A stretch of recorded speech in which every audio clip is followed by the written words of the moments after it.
Hello everyone, and welcome to another SSCAIT report.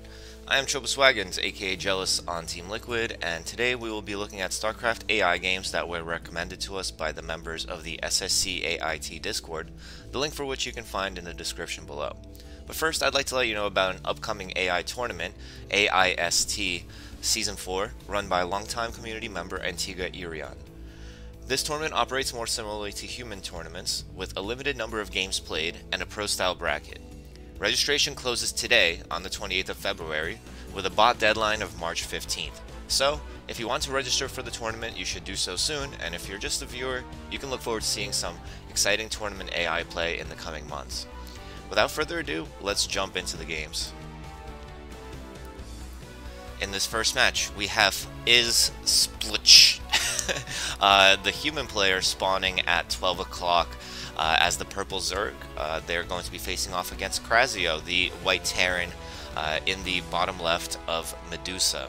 Now, this is a recommended game from SSCAIT, which is the StarCraft Human and AI ladder. I'll be putting a link to that in the description below. It's operated by Sonko, and as you can see, a lot of players have been enjoying their time there. Our last broadcast with me and Nightcat last week was entirely from the SSCAIT ladder. And we're seeing more high-level human versus AI play here today. So Krazio, well known as a very strong top Terran AI, definitely could pose a significant risk to any human player that is playing against them. In my recent experiences playing against AI, or reviewing replays rather of myself playing AI, I just continue to be amazed by how much the ability to multitask and assign each unit individual commands really does affect the way that the game is played.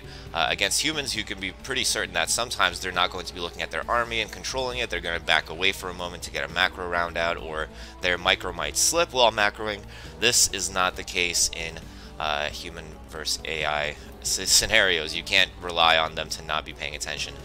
But more directly about this game, we see that it is a hatch into a gas, so it is going to be 2 hatch layer, probably throwing down the 3rd hatchery now. This would be the classic 2.5 layer so-called Mutalisk style, I anticipate here. Meanwhile, Krazio, as is normal, is going for a factory here. This is what Krazio is somewhat known for, this style of play.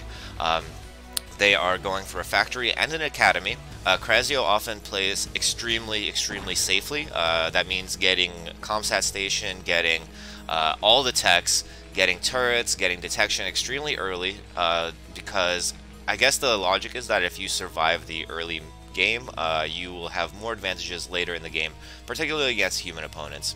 And actually, I was wrong. It's not going to be 3-hatch Mutalisk. It's going to be 3-hatch Lurker, it seems like. Sunken Colony coming up at the front. Really questionable positioning for the Hydralisk Den. I think that the human player was trying to make the AI not be able to see this Hydralisk Den. I think maybe a better placement would have been here behind the gas. 3rd hatch is now up on the 3rd base, and in response to this situation, we see Krazio has gone for siege tanks with siege mode, which is going to be a good defense, but it's going to be a question of how long it takes for Krazio to bust out of what is sure to be a lurker contained on the low ground here. So first few lurkers are coming up now. Let me see where they're going. It's actually going to be a lurker drop. This is called the 2-centimeter drop. This is very gas intensive build, so that explains why they went for the 2.5 hatch layer build here. Looks like they're still waiting on drop tech to complete. Yes, it looks like it just finished, and now the lurkers are flying into the natural, but there are already turrets here, and because of the fact that Krazio has kept its army inside its main base, hasn't been too greedy, I feel that this shouldn't do too much damage. It's going to depend on the first few volleys. The positioning here, a little bit sub-ideal in my opinion, because as you see, the lurkers are attacking horizontally into what is a vertical mineral line. Might have been better to burrow both of them here and attack down like this. I'm not sure that Krazio would have reacted quite so fast or quite so well. So those 2 lurkers go down without doing much damage. There was some disruption, of course. A lot more lurkers coming out now. The gas count is incredibly high for our human player here, Splitch. In the meantime, we also have Vulture Harass attacking the third base here and taking out all the drones that were there. It's definitely putting Krasio closer to a stable mid game here, as it's ahead in workers and is now taking its natural, having defended well against the lurker drop. I don't think another one will be coming anytime soon. Now we see vultures checking the expansions for more Zerg bases, but there are none at this time. Zerg invested a lot into that early play. They do have Overlord speed now, which means that they can continue to be annoying. And all things considered, this is actually still a very, very small force holding the natural here. I think that if all these lurkers run in at the same time, they could quite definitely break this now, especially with the support of Zerglings and Hydralisks. Only 2 factories for Krasio is the reason why there's not much on the field for it right now. Also, the fact that it's been going heavily into vultures and not more stable long-term army that works well against Zerg in the case of Siege Tanks and Goliaths here. The lurkers and Hydralisks do not opt to push into this natural. I think that's a mistake. A scouting Zergling could have confirmed the relative weakness of the position here, but now that mines are being added, it becomes a little bit more dicey as well. 2 mines can take down a clump of lurkers out on the move quite easily. Hydra's now looking to clear up more space and potentially expand to another base. Should be noted that the economy is still ahead for Krasio, 43 workers to 31, and we are going up to Hive Tech now for our Zerg player. 3 siege tanks still at this point, and the army count for the Zerg player hasn't been rising as well. However, it looks like they are gearing up for another drop here potentially as the Overlords come in. This could be a very dangerous drop here. There are mines, but they're not in the critical drop location where there was earlier. Would have been nice to see, maybe something that could be added to AI logic is, like, if you've been dropped in a certain location, maybe laying mines there might be a good idea. Especially if it's a known exposed area like this. One turret is not going to stop the drop from like 6 Overlords here. Meanwhile, Krasio is taking that third base now. Relatively undefended. There's only mines providing coverage, and even then it's not complete coverage. Siege tanks sieging and unsieging here repeatedly. Not quite sure how to proceed. Factory having to be placed in the awkward natural area here. As more and more army, and actually now it's lurkers, that explains the need for so many Overlords here, because lurkers only fit 2 per Overlord. only two lurkers fit in an Overlord. Nice scan there from Krasio, interestingly enough. Sees the Overlords here, starting to add another turret, but it's going to be too little too late, and there's actually no army here at all. I'm not sure if it was absolutely necessary to make this many lurkers. I think that maybe keeping a lot more Hydras would be more prudent, but actually there's quite a number of Hydralisks here, and this army is going to absolutely wreck this base here. It's going to force a liftoff off the command center. No, the command center decides to sit back down. There are repairing SCVs. The command center is in the red. Excuse me. Siege tanks not being able to push quite far enough in to stop this push because of the, strange small. First of all, it's a small bay, and second of all, the buildings are kind of in the way. Not choosing to lift the engineering bay here, which is quite surprising to me. The command center does go down. There are still some lurkers in this base, but this base is no longer that important for Krasio. Krasio has, again, taken that third base. Interestingly enough, this bunker placement does manner this mineral pile, so now the SCVs have to go around. This makes it slightly less efficient, but it could be useful in case there is another lurker drop on this base. There is a siege tank for defense as well, and behind this we're going Ultralisks as the Zerg is going for Ultralisks, I'm sorry. Upgrades are 2-2 for Merrick, and it looks like 1-2 is coming up for the ground melee army of the Zerg player Splitch. That's what I'm going to call him now, Splitch. That's it. That's the only way I can think of it. Just a handful of lurkers really just keeping this army in place, but I think the other contributing factor is the fact that they're still being annoying in the main here as well. This factory needs to be lifted. Looks like Ultralisks are now running into the third base here. They're going to be able to take down these defenses for now. The supporting units are kind of not engaging as they should be, I think. SCVs are going down. This command center could go down as well. Siege tanks finally sieging up here. This should be able to hold, but the amount of workers will go down. However, speaking about the amount of workers, there was a drop from Krasio here in the main base of Splitch, and all the workers go down. I don't think that Splitch recognized this. Down to 17 workers now. Krasio was 67. Even taking these losses, even losing the main base, the economic favor is still heavily in Krasio's favor, having double the supply of his opponent. However, the army supply is quite comfortable. But with this rising number of siege tanks, I think that lurkers and hydralisks are becoming less and less of an option. Definitely a switch into mutalisks could be useful. Defiler tech is of course useful as well.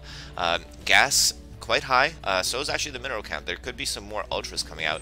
A swarm with lurkers and ultralisks running in there could be enough to potentially bust this, but it would take a lot of army to do so. All the ultras did go down, and I'm not seeing more coming up. Yeah, it looks like focused on rebuilding their economy right now is Splitch, as Krasio goes to the 4th base and is going to look to continue to harass with their dropship techs. But at the same time, we see 3 overlords over here. I wonder if they're loaded up with anything. Unfortunately, we can't tell in open BW. But as this base is completely unprotected, it could be the case that that this base gets taken out. However, the overlords should have spotted that drop. I wonder if Splitch was paying attention. No, it looks like the ultras are going to run out. The drop is going to be 3 vultures, 1 Goliath, killing all the drones yet again, down to 17 workers. Could really benefit from a sunken colony here, I think, just to take their mind off. They are floating up to 2,000 minerals now, and it looks like the push is on now from Krasio, feeling that it's well enough ahead. 170 supply to 70. The flanked attempt here is going to take out some units, but it's not going to be enough. It looks like there is some pressure going into the 3rd base as well, but only a couple lurkers here. They're all pretty hurt. Scan goes down. All these lurkers will go down now, and the push is on. The Dark Swarm here in a critical spot, but just not enough army for Splitch, and that has to be because of the fact that they lost so many workers, and Splitch taps out there. Great game from Krasio. Perhaps not the best drop defense, but definitely showing what I said earlier about attention. You know, Splitch wasn't able to catch the fact that there was dropships and units in their main base. They lost a lot of economy because of that. And to be fair, the 2-centimeter drop is a sort of all-in play. Going for 2.5 hatch layer to get this build started is a more economical approach than what has been seen before. It used to be like 2 hatch layer. So it's definitely shows that this player is aware of what they're doing. You know, they're a good player. They know what they're doing, but Krasio simply too strong here with the multitask, the macro, and the ability to retain its worker count here. 75 workers, basically the ideal number that you want to see. And yeah, with that, let's just jump in right into the next game, where we again have a rematch. It's going to be Splitch spawning as the purple Zerg at 12 o'clock on Neo Moonglaive yet again. I think I said Medusa in the last game. That's my mistake. It is Neo Moonglaive and Krasio yet again as the Terran on the bottom right. So in this game, it's going to be interesting to see if there's going to be a strategy switch from Splitch, given the fact that the drops did work in the last game, but they just weren't able to capitalize fully on them. As I mentioned in that game, there was also a definite window of time where the natural of Krasio, sorry, wrong way. The natural of Krasio was very exposed. It had like 3 tanks, 1 Goliath, 1 turret, maybe like 1 mine here and here, and the amount of lurkers and hydras that the Zerg had at that time definitely could have afforded to run in there. So some more scouting perhaps from Splitch would be useful here. Splitch is scouting in the correct direction with the Overlord, but against Terran it is slightly dicey because the barracks is going to be up, there's going to be Marines, and we are starting with a 12 hatch yet again from Splitch. Looks like it's going to be 12 hatch, 13 pool perhaps. It looks like the yeah, it's 12 hatch, 13 pool. It's a very economic build from the Zerg player. It's basically saying, calling out the Terran, that they're not going to do any aggressive options, that they're most likely, in this case, going for a factory, but in other cases, it is usually a response to the 1 Rax FE style of Terran play. This Overlord wandered a little bit too far forward, but did confirm the location of its opponent. Is going to find a nice perch here where it can stay, but it looks like actually it's just going to keep going. Having an Overlord here is useful to see army coming in and going. It is going to be Rax FE this time actually, so great read from Splitch either way. Splitch is going again for a 2 hatch layer, and actually it's going to be 2.5 hatch. So looks like we are going to be going for a similar approach this time, but it's more economical for Krasio than it was in the last game, which also means that there might not be as many siege tanks out as there should be in order to defend this drop. Siege tanks, of course, are the key unit to defend in the situation. The scouting SCV is milling around the main base now and confirms the location of the sunken yet again. I would be interested to see if maybe we're going to go for Spire this time. No, looks like we're going to place a Hydra Den in the same spot, which I still don't agree with this Hydra Den placement, to be quite honest with you. There's absolutely no need to have it, you know, so exposed. A lot of Terran pushes come from the front, so what ends up happening is that any buildings that you build in the front, even if you're trying to SimCity, they all go down. And in fact, this isn't even that great of a SimCity against any potential vulture harass, which could be Crazio's line of thinking, but in this case it's not. We are going for straight up bio. I'm a little bit concerned about the lack of ComSat scanners added. Normally in human play you want to add them as soon as possible. It's possible that it wanted to finish its SCVs first, and that the Academy had just finished. Looks like we are going to be getting +1 attack, which is decent. Obviously it's a good choice when you're playing bio, but in general I think that against lurkers you may prefer armor, especially if you're not going for an immediate bust. But we are going to be going for, again, it looks like a lurker drop. We do have the 2cm drop set up already here with the Overlord. Turrets are being placed. There are Marines scouting around the main base as well. The Hydras arrive. 3 Hydras is too much. You can't fit all of them in here. Maybe gonna go for a double drop here, like, you know, do two rounds of drops maybe. Another way that this is often utilized is by attacking from both sides. You drop one mineral line, you drop the other mineral line, and you deny mining for quite some time, and there's a possibility to catch your opponent off guard and take out a lot of workers. In this case, of course, Crazio has infinite attention and can run away from both mineral lines, but it does disable the economy quite a lot and allows the Zerg to catch up. We have Overlord speed now coming in, so this three base lurker drop was a little bit delayed. And again, the positioning is going to kill a lot of Marines here, but definitely do more damage than it did against siege tanks. But splitting up the lurkers, I'm not sure that's a great idea, especially with SCVs having 60 HP. They require quite a few volleys to shoot, and I think that this drop was also a misguided attempt by Splitch, you know, dropping just one lurker after 2 having been taken down, you know, with the defenses already arriving here. Perhaps not ideal. Looking to continue to push in this in this main with more drops, though. We'll need to bring some more Overlords as we see coming in now. And continued pressure here could be useful. I mean, it looks like Crazio is moving all of its army away in general. As soon as it makes it, it doesn't leave anything back for defense. Normally you would want to leave a siege tank, maybe have a better turret ring to give you information. But it looks like another drop is coming in. It's going to try to drop in the same location. Looks like I think only one over the Overlords did not drop adequately. Let's see how quickly the siege tank arrives here. Siege tank against 4 lurkers now would definitely be needed. 4 lurkers, 4...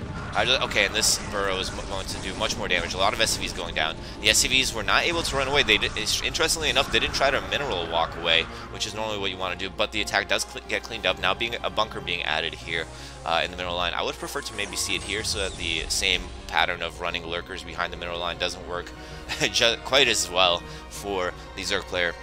But that time definitely did more damage, but at also a greater investment. Crazio taking the 3rd base here.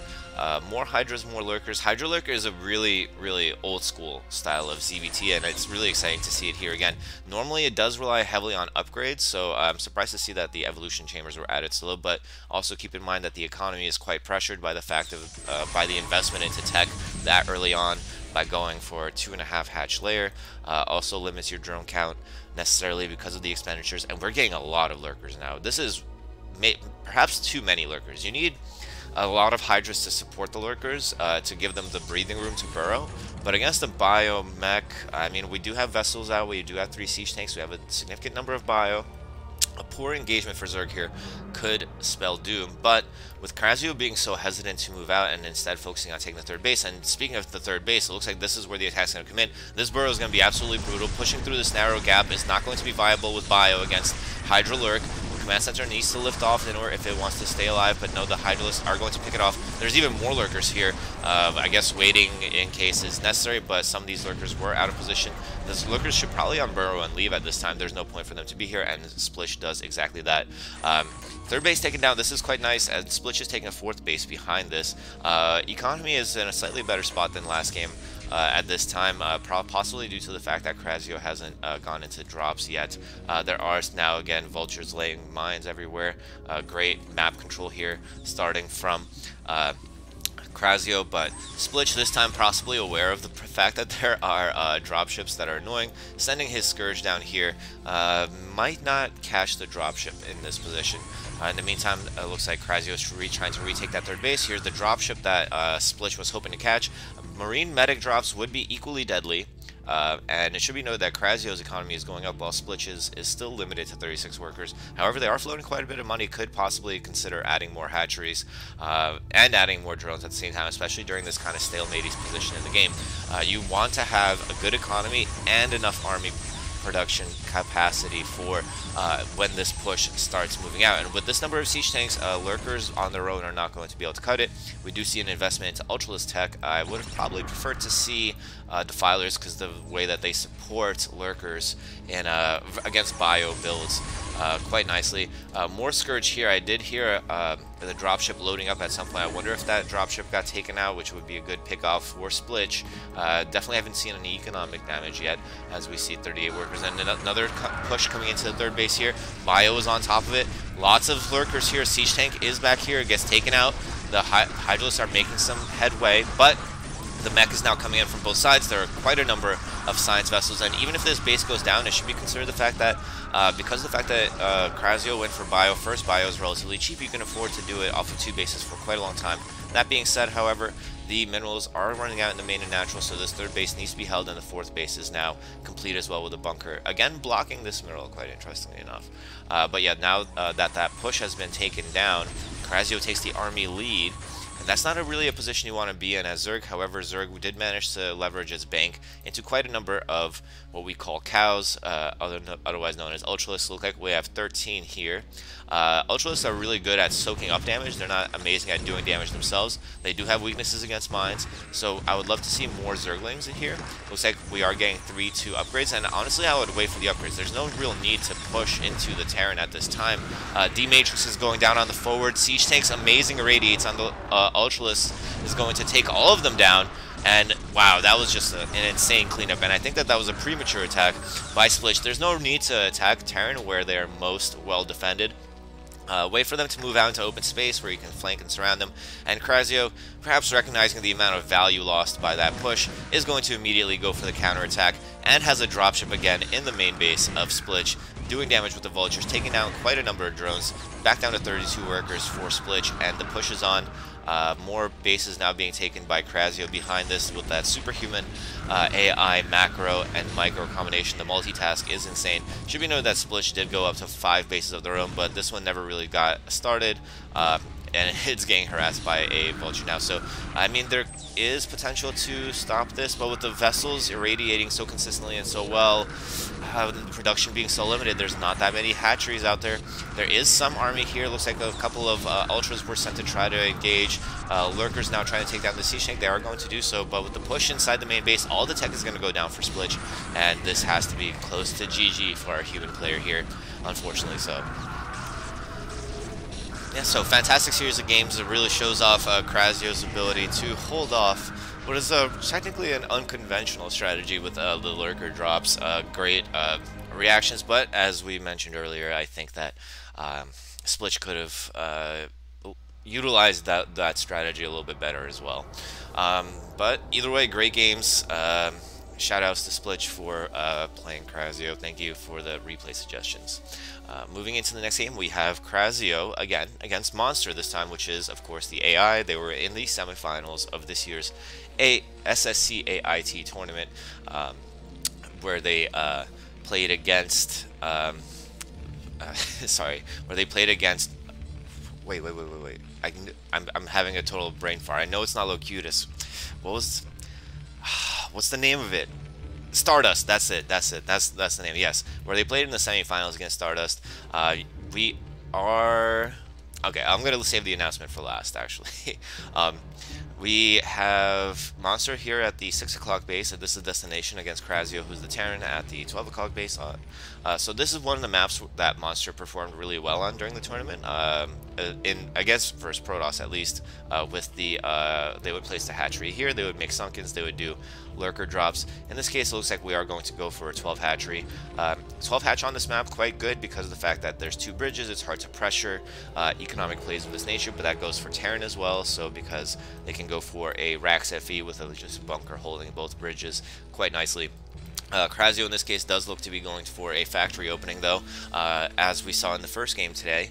I can tell because of the gas, there's no command center coming up, and it's going to be interesting to see how Monster reacts to this. Monster looks like it went for a 12 hatch 11 pool. Let me bring up that production tab yet again, and looks like it's going for a 3rd hatchery now, so 3 hatches, quite standard, and I like this placement here. It's not, you know, it's not somewhere where it would be easily pressured, but normally what you would see is putting the 3rd hatchery maybe somewhere here. Reason for that being is that if the Terran uses scan to figure out which tech the opponent is using, they have 3 locations to scan, so it becomes a 2 out of 3 chance that they find the Spire or Hydralisk Den. Making a colony here, and actually another one here. This is a really good placement for a colony, and no vultures would be able to pressure here. However, it doesn't stop any forward pressure from M&M. However, I think that Monster should be aware of the fact that it is a factory opening, and definitely will be now that the vulture is attacking the Zergling there. We have the command center now coming up after 1 factory, no add-on. This is a really economic play. Mines into expand. It's quite risky against early Muta openings though, but I think because of the fact that there was the scouting SCV here, Krasio confirmed the fact that the Mutalisks, if coming at all, are going to be heavily delayed, and I do suspect that it will be a Mutalisk opening given the fact that we have the 2nd gas coming up at the same time as the layer. And also the absence of the Hydralisk Den, of course, as well. So with a Muta opening, we expect to see turrets. Turrets are now coming up, perhaps premature, just being safe, I guess. Looks like that Spire has been thrown down as well. An armory being added, which is going to help with Goliath production. Need more turrets in the actual mineral lines now, though. Could wait a little bit to add them. No gas being mined now, interestingly enough. Looks like Krasio recognized the fact that they were floating too much gas, not needing that gas to be mined at this time and being more economical with it. I like the fact that it's adding more turrets now. It is adding another factory as well. Some turrets protecting the factories could be useful because with the Goliath count being this low, and actually it's investing quite a lot of SCVs, it seems like, into mining out this mineral patch. Yeah, it was the 4 SCVs. I don't know if that was absolutely necessary or beneficial in this situation. I don't think that Krasio should be thinking about taking a 3rd base anytime soon. They need to get that mech ball rolling, getting that number up high enough to move out and defend against these Mutalisks. The Mutalisks, by the way, are getting their armor upgrade first, which is a quite a good move against Goliaths. The reason why is because Goliaths, technically they fire 2 missiles, and armor applies to each hit of those missiles. So it basically nullifies the +1 attack from the Terran player and makes the Mutalisks very effective. Mutas are going to pick off some SCVs. The SCVs react really quickly and run away. So a couple of them are repairing that turret there. Some Mutas go down. Actually, quite a number of Mutas go down. Range is already complete for the Goliath, and the Goliath count is going to continue climbing as we're up to 3 factories now. Starport is done as well. Could consider going for some Valkyries against this Mutalisk heavy play. The commitment with armor, of course, is kind of, you know, indicating the fact that it's going to continue to be Mutalisks for quite some time. You don't want to get an armor upgrade for just 12 units and not make any more. As we see here, there is actually a 2nd Spire being thrown down for upgrades. More Mutas, more drones, and more colonies here as well. The 3rd base taken at another safe bridge area with a gas. And in the meantime, it looks like Krasio is going to be thinking about taking their 3rd base soon. They're kind of patrolling with their Goliaths and Vultures here, clearing out that space. Mutalisks still running around looking to find some pockets of damage, but as the mech army count climbs, they're going to be less and less successful in doing so, I believe. Still only 3 factories, it should be noted. Krasio could be adding more. I noticed that Krasio, compared to human counterparts, does not add as many production facilities. Part of the reason that could be is the fact that we have, you know, the depots are placed in a way that doesn't leave much area, which seems to be designated for production. Units come in here and snipe a couple of units here. That's quite nice for them. They do want to be doing that. Snipe the siege tank as well. That's nice. A couple of Mutas do go down, but it's all buying time for Zerg to get to a scary mass. Now, Goliaths, you know, in equal numbers should fare quite well against Mutalisks, but the difference comes in when the Mutalisks are in great numbers and can divide the attention of the Terran, basically. So you can force an engagement here, the Goliaths all bunch up, and then you fly right into the main base. The Goliaths all have to go back up the ramp, and Goliaths just don't have the ability to do that comfortably. Looks like there's going to be pressure coming down at their base. A couple of Mulas go down, a couple of SCVs go down, but the turret stays up and the repairs are in. Economy is going to continue to expand for Krasio, and at the same time, Monster was taking their 4th base as well, spotted by the Vulture there. But finally, a move out now. This isn't all the army that Terran has. I would want to see it group up a little bit more. There are Zerglings now out. The Zerglings are going to try to run in. They avoid the known location of the mines, I think, there. That's the only explanation I can think of. And this base is actually naked. There's going to be a lot of damage here. Do we have crackling research here? No, not yet. We do have speed. Vultures arrive quite quickly. Mutas come here to take out the turrets. This is a great combination attack here. But the army from Terran has arrived, and now the Mutas have to bail.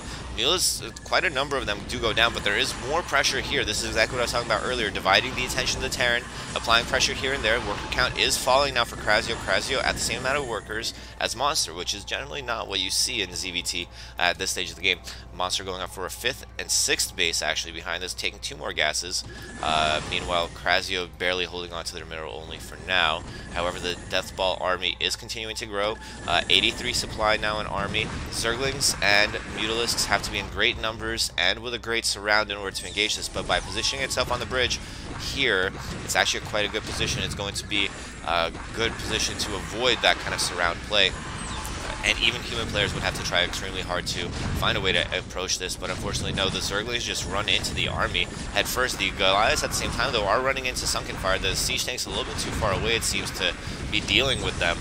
Needs to be pushing it forward a little bit more, just like that. Yes, there we go. These 2 bridges making it difficult for the AI to position their push accordingly. Could have been doing more damage here. As I say that, the Mutalisks are in the main base of Krasio, doing quite a number of damages while workers are going down, turrets are down, all gathering of resources stopped here. And there's no attempt at a 4th base as of right now for Krasio, so it looks like this is not exactly an all-in push, but it's certainly more significant than if Krasio was expanding behind this, as we might expect. The burrowed Zerglings, which are kind of Monster's trademark here, are making their presence known. Would have expected Terran to be taking this base by now, or hopefully at least this base, but not the case. The push is continuing though. It has been whittled down a little bit, but the defensive structures here for the Zerg have gone down. This push looks like it will be successful in pushing into the natural base of Monster, and Monster's production is heavily focused in this area. There are some hatcheries on the periphery sides of the map, but it doesn't seem to be enough to take down this push. It has been whittled down a little bit. This hatchery goes down. The natural is now down for Monster. The 4th base is now coming out for Krasio, but it looks like the Mutalisks might be aware of it. If they apply pressure now, it could be denied. There's only 1 Goliath here. That's not enough. SCV goes down, and now the command center is going to be denied as well. Great stuff here from Monster, staying on top of things. Lots of turrets here. Bunker is in a good position this time, but the Mutalisk count is high, and the upgrades are high as well. It looks like it's, 3 Carapace already in for the Zerg player in 2 attack.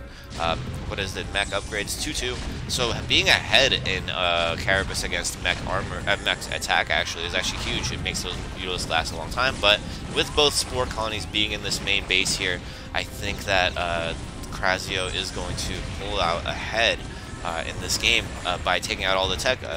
Monster is going to lose their hive. They're not going to be able to add their spire unless they build it back up one at this time. They need to do that.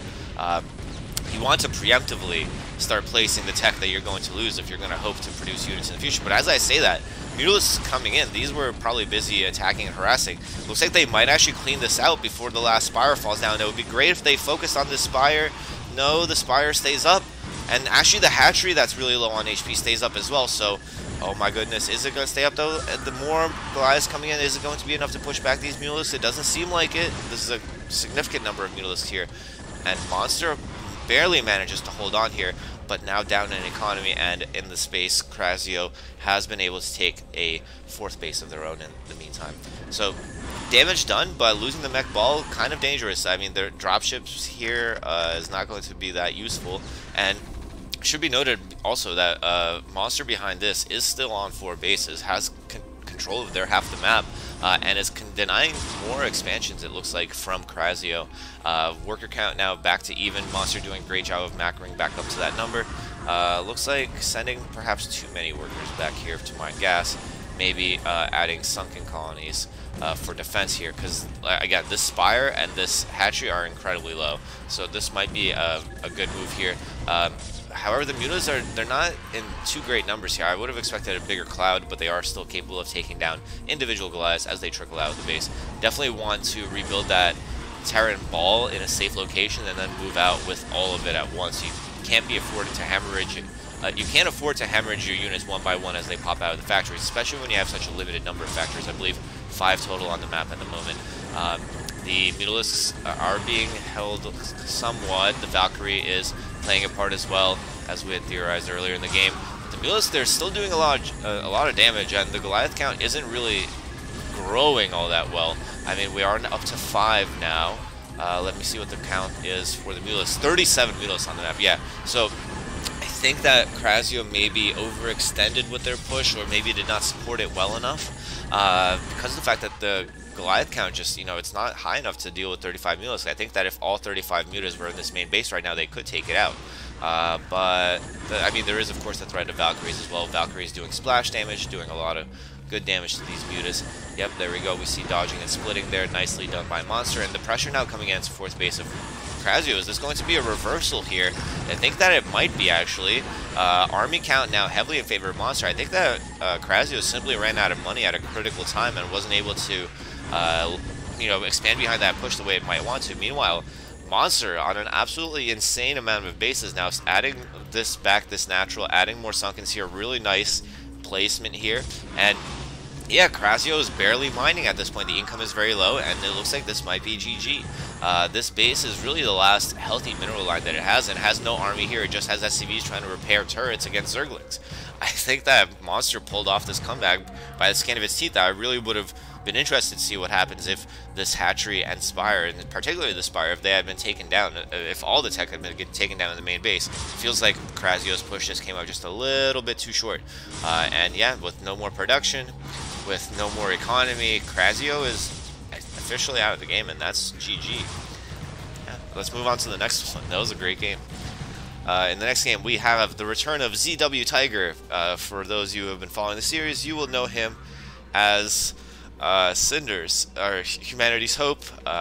Saw him last week as well in a couple of games, and Cinders is going to be against Monster. Monster spawning on the bottom left as the green Zerg on Benzene. Cinders, the teal Protoss on the top right. Sorry, I forgot to close that out. So yeah, Cinders here at the top right as Protoss. Forgot to set a rally point, forgot to grab the probe here. Is going for, it looks like to be a Forge Fast Expand, most likely here on this map. Spawning pool coming in, it looks like it was an overpool for Monster. I'm not sure that overpool is necessarily the play to here, because those early Zerglings aren't going to be able to do much, given the fact that it is a very long rush distance map, and that the Protoss player should have the cannons and Nexus up. Actually, it's going to be Nexus first, which on this map you can afford to do against Overpool. So again, I feel like the build order advantage is going to be for, no, Forge Nexus, huh? Interesting. It's also a blind Forge Nexus. I think it's really interesting that Cinders has not scouted this. The Forge was also pretty heavily delayed too. We saw that Cinders had gone up to 400 minerals, perhaps not sure of which approach to go for. And to be fair, we've mostly seen Cinders playing against Terran and Protoss AI. We've seen them play against. We saw them play against Krasio in the past. We saw them play against Stardust in the past. And this, I'm not quite sure about this SimCity here. I mean, the gateway being under the Forge is good for, blocking any movement, but there's a wide gap here that any run-bys could have happened through. I think that it would behoove Cinders to review their FFE placement and timings. In the meantime, Monster is up to 2 bases now. It's going to be interesting to see where they go from here. They are adding that 3rd base at the top left. The drone scout is in the main base, is going to see that cybernetics core. So this is shaping up to be a pretty standard game as of right now. We do see a Hydralisk Den as well, and this is exactly what I was worried about, because a 3-hatch Hydra build could easily bust down this position, or at least take down the gateway, which is incredibly annoying, and possibly the Forge as well. This would slow down the production and potentially even the late game tech options of Cinders, because of the fact that if they lose that gateway, Well, actually, they're adding more gateways now, so that's a good play here. Going up to 4 gateways total. Looking for some mid-game play here. Looks like the pressure did come in onto the third base before the sunken was even finished, and there's actually no real army here to stop this. This is a good timing to abuse for AI, it seems. Not that many Hydras out on the map yet. It looks like Monster was more worried about getting up to the requisite worker count in order to produce those Hydralisks. So this hatchery is in danger of going down. There's now 4 Zealots here. So perhaps not the cleanest build order from our AI here. 2 Hydras, 2 Lynx are not going to be able to take down this army. The Zealots are going to be able to finish out the hatchery. That's a great pickup for Cinders here, something that they desperately needed, I think, before the pressure from the Hydralisks came in. And actually, quite a number of Sunkens here. I've said this before when watching Monster play. It's usually you make just pure Hydralisks. You don't need Sunken colonies to buffer your army. But in this case, I guess, worried about the pressure coming in from Cinders, and it's actually going to turn into a 2-Hatch layer build now, perhaps going to go for Lurkers in this situation, which I think would be a prudent play. Lurkers quite good on this map, particularly because of the fact that they can abuse this high ground. They can bust through the top right here and run into the main base, causing havoc. I'm not sure if that's what the AI is going to do here. The AI has been scouting quite thoroughly, and Templar Archives are up. You would expect to see Robo coming up soon. You generally want to place that around the 8-minute mark in standard PVZs like this one, and because really you've kind of forced the Zerg into a situation where they can't really do much else other than tech up and go for either Lurkers or Mutas or both. Surprised by the absence of scouting in general from Cinders here. No Stair Scout in the main base, something that I think is quite a big mistake. I mean, if it had been a Mutalisk play in this situation, they could have done quite a number of damage. Quite a lot of damage, sorry. Monster is known for great Mutalisk control. Quite a number of Zealots though now. The Sunken's looking like a better idea than I had initially thought, but at the same time you have to consider the fact that each Sunken could have been approximately the cost of 2 Hydras, maybe something like 3 Hydras, no, 3 Sunkens equals to 4 Hydras or something like that. No, sorry, 5 Hydras. So the Templar Zealot army is moving out, and it should be noted that no Lurkers have been produced. It looks like the layer was just for Overlord Speeder. I'm not sure I agree with that decision. Being forced onto 2 bases, you could definitely benefit from having a Lurker composition in there as well, especially against this very Zealot heavy early army. And it looks like Cinders perhaps not that comfortable with the PvZ matchup, not that familiar with it. No robotics yet for them, still no scouting with the Sayers, and a high number of Sayers at this point could have actually been a great supplement to this army because of the fact that they would be able to take down the Overlords as the army pushes in. But the army push-in is coming. Zealots are in high number. Now they're finally pushing against the Sunkens. The Zergli stalled them out for quite some time. No Storms yet, though. Dark Templar in the mix. Storm's finally coming down. That hit a lot of its own Zealots, though, and the Hydralisks it looks like they're going to hold. The Sunken is being added now. These Templar are being added way too late. And this is exactly what you don't want to do as Protoss. You can't afford to lose your ball like that. As soon as the engage was visibly not going your way, I think that it would have been prudent to back off. You are on 2 bases. You're already thinking about a 3rd base. That puts you ahead of a 2-base Zerg. Nice splitting there. Only 1 Hydra going down to Storms, but there was some damage. 2 more Hydras going down as well. Amazing splitting here, and this is exactly why you can't afford to lose your army. Protoss units in small numbers are not going to be able to handle the pressure from even a 2 groups of Zerg units, really. And now these Zerg, recognizing the fact that the human player is trying to expand at this bottom right base, is going to come and engage. The human player wisely cancels the cannons and runs away, having scouted that army. Now trying desperately to regroup and rebuild.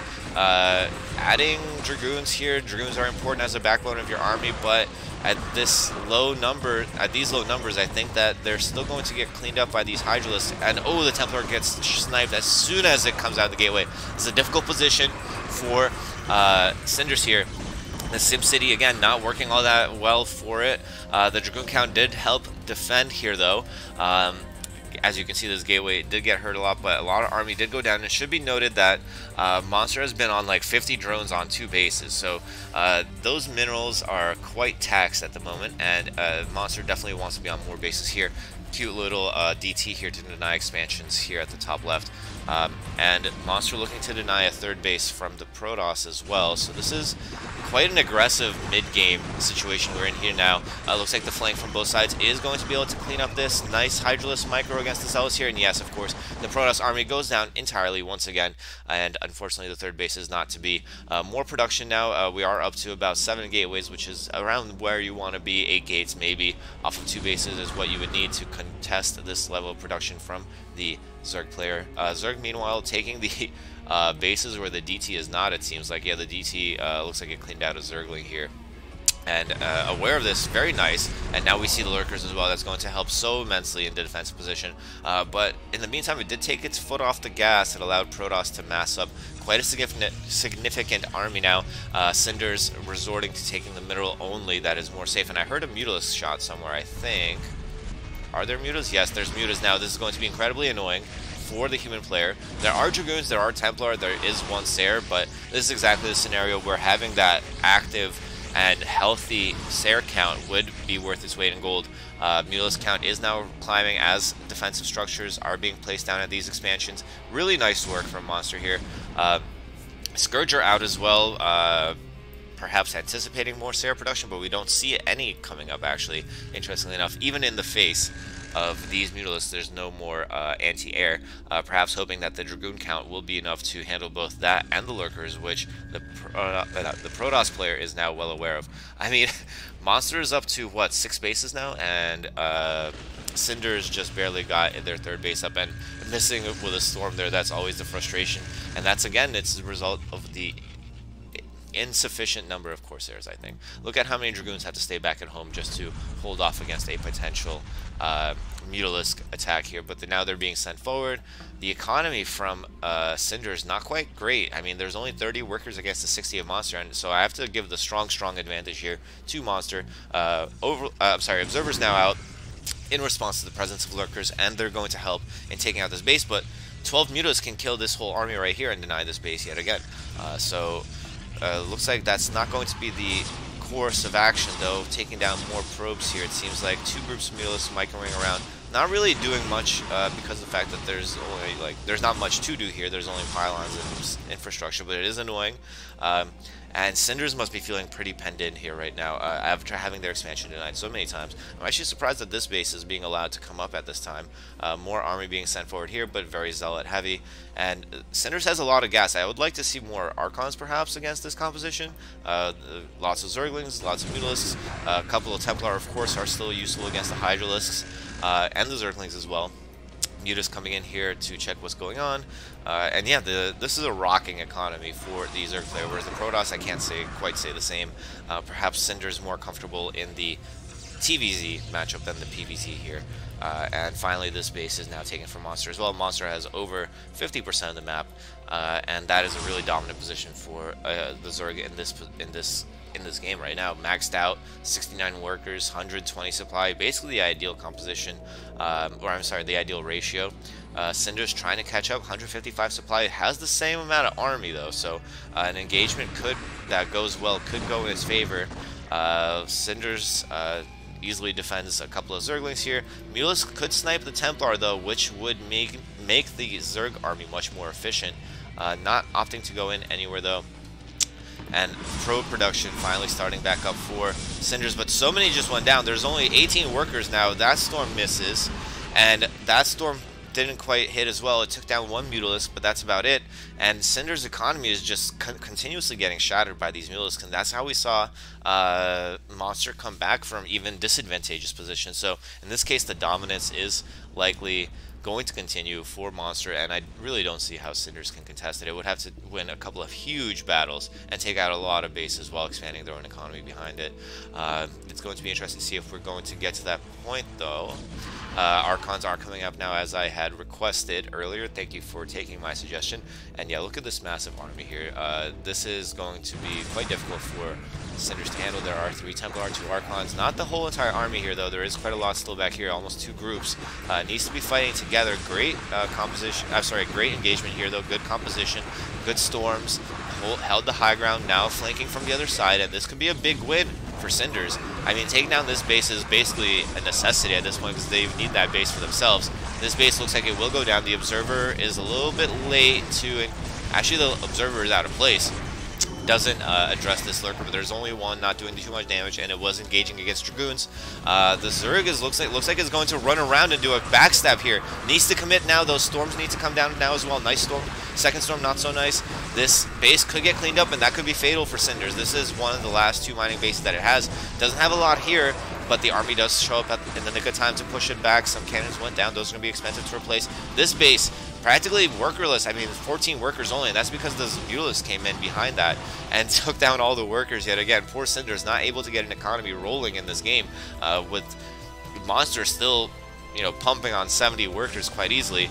So Cinders may have consistently been winning those engagements as needed. Unfortunately, not being able to protect its economy at the same time. Needs more cannons defensively. Floating quite a lot of money now too. Production is mostly High Templar. I would be nice to see more, possibly. The storms on the Mutalisk continuing to not work. I don't know if that's really even a good way to spend those storms. You need those storms against these Zerglings. Doing nicely there. Still keeping, like, you know, taking good trades, but I think that the Zerg is going to start taking better ones now that the Zergling count is down. Templar count is down as well, and only 1 storm available to the Protoss player. It was a good one, it was worth it, but unfortunately the army is going to get whittled down, and with the loss of this Protoss ball, only 15 workers, you have to suspect that there's not going to be much left that the Protoss can do, and yeah, Templar are getting taken down, and that's a wrap. Cinders taps out. Humanity's hope, unfortunately, gets taken down yet again. Now, moving on to the next game, and this will be our last game of the evening. It's going, or day, morning, whatever it is where you guys are at. It's going to be an AI versus AI game. We have Purple Wave in the top left of Andromeda as the purple Protoss, and we have Krasio in the top right as the blue Terran. So this is going to be a great matchup. Purple Wave, of course, is a very strong performer. They won the previous 2 SSCAIT tournaments before being eliminated, and I believe the losers semis in this year's tournament. Andromeda has potential for some incredible play because of the fact that there is a lot of safe resources here. These 2 lips make Terran siege tanks really powerful here. So with Terran with 2 gases and 3 mineral lines could get to a really strong position, but Krasio, as we've seen so far, plays kind of defensively, perhaps slow to get the macro going. It's going to be interesting to see how Purple Wave reacts to that. I've seen Purple Wave take the majority of the map without a hesitation, which could be quite useful, but it should be kept in mind that, of course, Terran units are more cost effective. So with a healthy army count, Krasio could do some damage here. Who you guys think is going to win? 1 for Purple Wave and 2 for Krasio. Get your votes in. For me, it's hard to say. I think I would have to favor Purple Wave, especially if they go for the more modern 4-gate Dragoon. It's quite possible that they could win quite quickly here, and we're already seeing that second gateway added for the Protoss player. This is indicative of most likely a pressure-oriented build. It's going to be interesting to see if we see more gateways added here for the 4-gateway Dragoon. Getting a little choppy there for some reason. No, it looks like it's going to be a Nexus, actually. So this is a quite human play. This is a quite human build order. You go for 2 gateways into a Nexus. You don't make any real Dragoons until the Nexus is down. The reason that you can afford to do this is because Terran themselves are not going to be able to make quite a lot of army. The factory add-on just now finishing. Would like to see a response command center from Krasio at this time. I don't think it can apply pressure to this build. One thing to note about this build is that it does delay robotics and observatory. So it makes it harder to react to any timing pushes that a Terran would do, but in the meantime, at the same time, we don't see any timing pushes from Terran at this moment. Krasio looking to play safe with the bunker expand here, and the fact the siege tank is back here it's not repairing, but it has gotten the siege mode just in time to push back those Dragoons. Dragoons are going to dance around, see what kind of advantages they can get. They can actually run in and snipe this tank, which I think might be useful at this time. Losing that first tank is so big for Terran, but now with 2 tanks out, I think that it's no longer an option to run in and snipe them, especially as the tanks reposition into a better position. This one a little bit too far back, but going to move forward and be able to take out a Dragoon. Dragoons maybe being a little bit too over-eager here. This tank also, I mean, I wouldn't put it that far forward, but now with 2 up to 3 tanks now, the Dragoons should not have any opportunity to do damage here. And actually, they're taking quite a lot of damage themselves. I'm not sure why Purple Wave is dancing in that area and losing a lot now, actually. This is actually quite bad because now a timing attack is on the table for the Terran player. Whenever so many early Dragoons go down, you know that the Protoss army is not going to be significant enough in order to stop a timing attack. But I don't think a timing attack is actually even necessary. Well, actually, a timing attack is perhaps more necessary now than ever because it is 2-base play, it seems, from Purple Wave, and they're going for 2-base carrier. So scanning and finding out about this situation, responding accordingly with Goliaths and siege tanks, and maybe even trying to hit a timing before the carriers make their arrival are in critical mass numbers. Could be if Krasio does that, it could be enough to win. Army production is from 4 gate with some weird probe behavior here. 2 more going somewhere else. Maybe placing down buildings. Yeah, it seems that that's the case. 3 actually now out. And going up to 3 Stargate. No, that's just a regular gateway. Going 5 gateway, 2 Stargate. I like this mix of ground and air. It's not completely investing into air army, but actually now that I'm looking at, yeah, there we go. A round of Dragoon production is out. Factory count 3. This is one of Krasio's weaknesses, in my opinion. The fact that it doesn't get a significant number of factories, and it is trying to go for quick 2 double armory upgrades, it seems like. I don't know if it has the time to do that against carriers coming out this early, and the engineering bay definitely confirmed the fact that it is going to be carriers here. The reaction should be swift from the Terran player, and indeed we see turrets and Goliaths being added now. Another engineering being added, an engineering bay being added to replace the lost one so that turrets can be added. With only 1 carrier, I don't think that it can do a significant number of damage. Doesn't look like the Goliaths have the range upgrade yet. Repairs coming down on the turret. Yeah, even the 1 turret is being able to stave off the pressure from just 1 carrier, but more are on the way. Only 1 Stargate is flashing at the time, maybe trying to force an overcommitment from the Terran player into Goliaths. Goliaths and Vultures have very similar DPS against ground army, but Goliaths, of course, are more expensive, and they take gas away from the production of siege tanks, which would be incredibly useful here against this number of Dragoons, the Dragoon production from the Protoss player. Another factory being added. This is what we need to see more of from Purple Wave as the carrier count goes to 3. Definitely need a lot of Goliaths in order to handle this number of carriers. Now is close to that critical mass of 5 or 6, where the carriers really start doing damage, being able to snipe turrets almost immediately, and Goliaths as well. The Dragoons are being slowly pushed back by the siege tanks, but gaining this ground is not giving much to Krasio. Krasio is trying to be annoying with Vultures at the same time. In the meantime, behind all this, Purple Wave has successfully taken the other main and the natural, which is a great pickup for Purple Wave. And Purple Wave is, I think, heavily in the lead here now. 70 workers to 55. Army count is ahead as well. Of course, carriers having a lot of supply. And yeah, it looks like perfect timing from Krasio at that 4 carriers. It's where it decides to push in a little bit further. It's now able to snipe SCVs quite easily. SCVs that are trying to repair the siege tank. Unfortunately, not going to happen. 3rd base up for Krasio, but it's quite open. The mines are doing a good job of keeping the army at bay, it seems. But it's just such a mess over here. It seems like Krasio is struggling to move out or go back to defend itself, and this 3-pronged attack is dividing its attention everywhere. The carriers and the natural taking down SCVs, hurting the economy quite significantly. 74 to 47 workers now.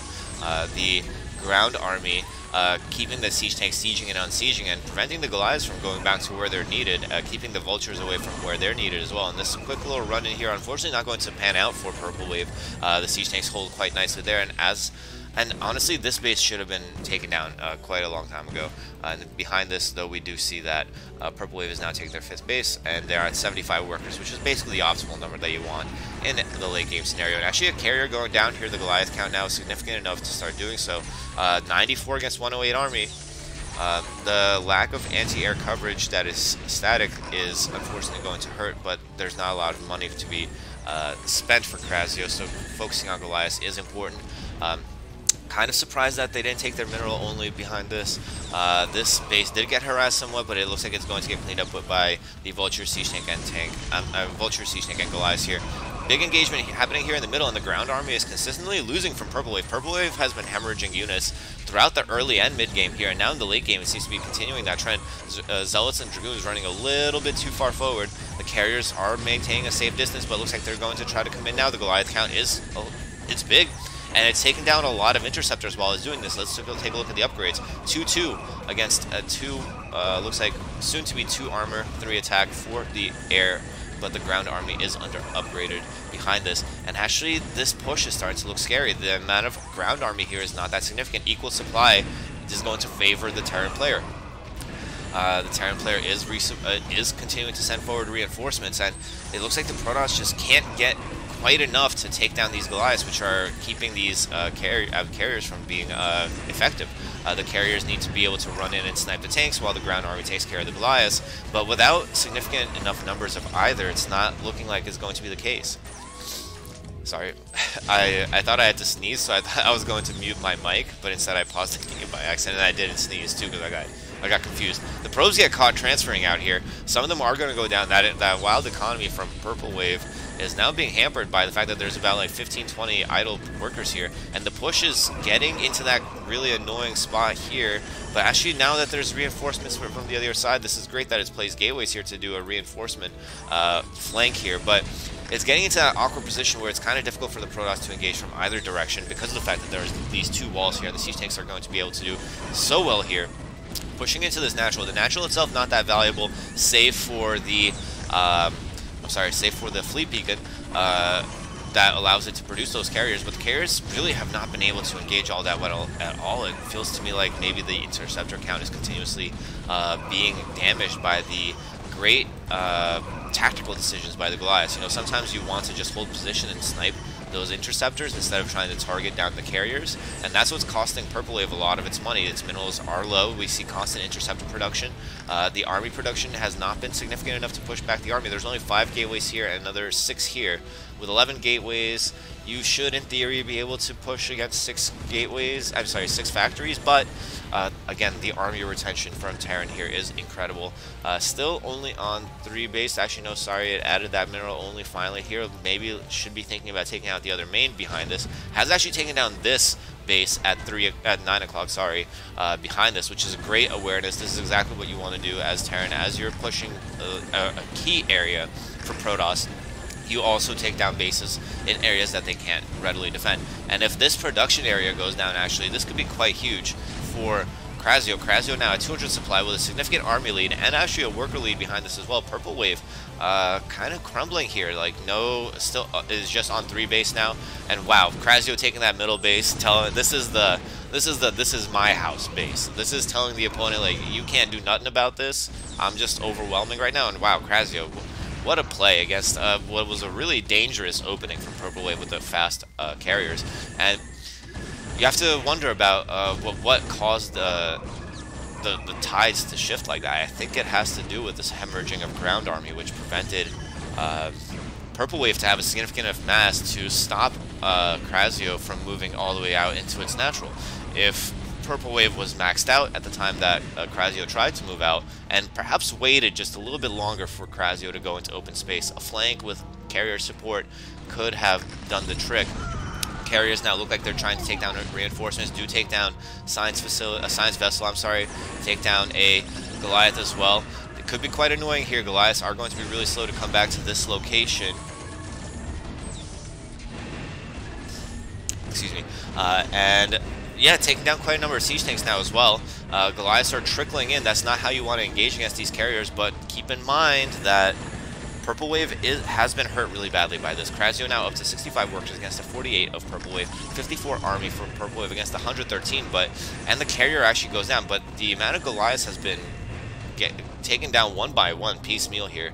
And in the meantime, though, we do see the push coming in. The ground army has not had a chance to recuperate throughout all of this for Purple Wave, possibly again due to the fact that it's hemorrhaging them one by one.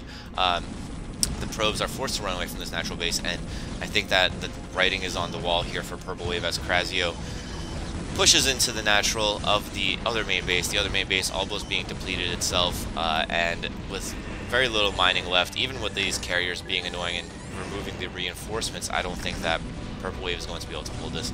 The mineral only now being taken down as well.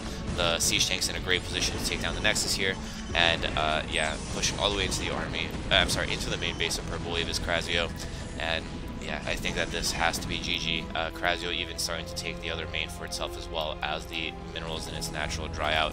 I like this. I like that it's aware of the fact that this high ground is potentially an annoying location, so it's clearing out. It tasked the Goliath to clear out these. I think these are reactors they're called.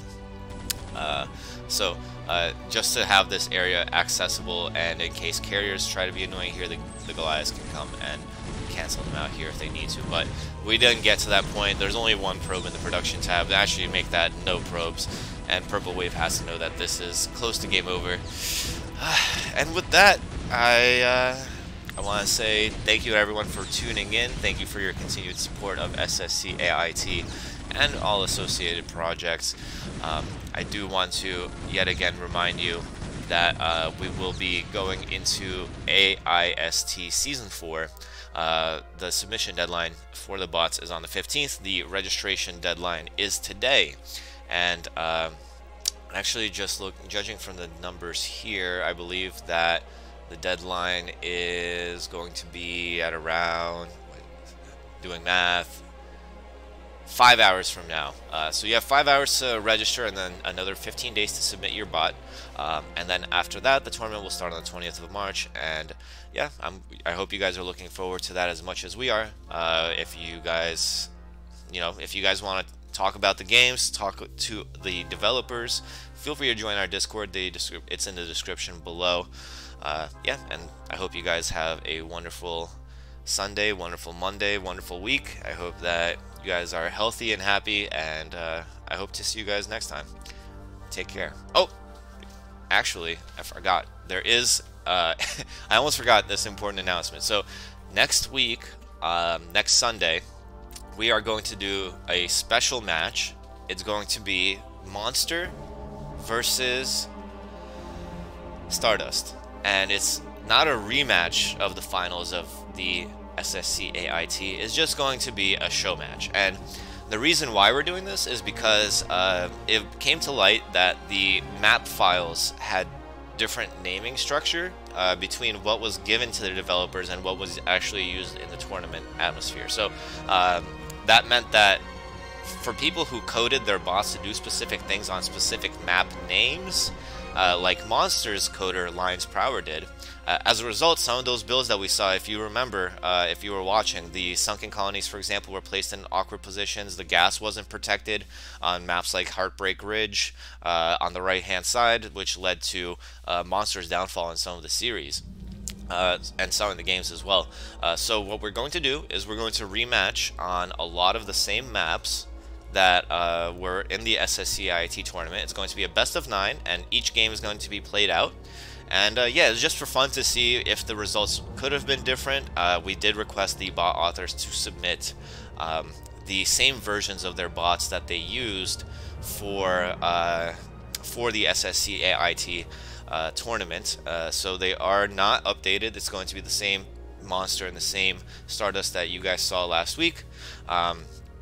And it's going to be casted by both me and Nightcat yet again. We're going to be joining forces one more time to bring that match to you, so I hope you guys are looking forward to that. You guys will be able to see that in a week. So, again, thank you guys so much for watching. Take care.